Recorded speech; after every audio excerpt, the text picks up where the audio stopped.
Per prima cosa ho brevettato questo accappatoio, ma che in realtà si chiama asciugacorpo, nel senso che nel momento in cui uno li indossa si asciugano le mani e si asciugano i piedi con queste estensioni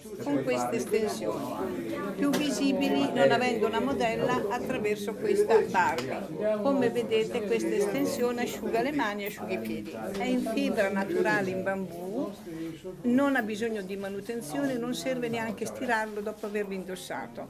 È una fibra antisettica e mantiene la temperatura del corpo. L'asciugamano, specie molto utile per le terme, lo si porta al posto delle solite borse legate in vita, portato al collo, o lo si tiene per asciugare i capelli. A questo ho brevettato un grembiule da cucina che è sempre pulito, cioè ha un pannello sul fronte in plastica che se si bagna si può pulire e lavare.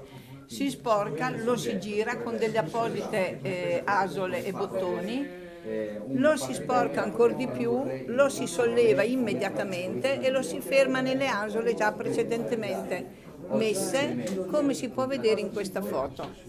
Chiaramente si può utilizzare, avendo fantasie diverse, anche per gli uomini.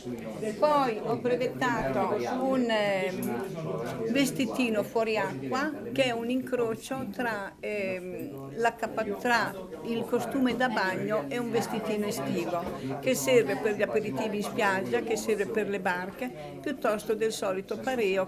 Poi ho brevettato un asciugacorpo per delle persone che hanno problemi di deambulazione.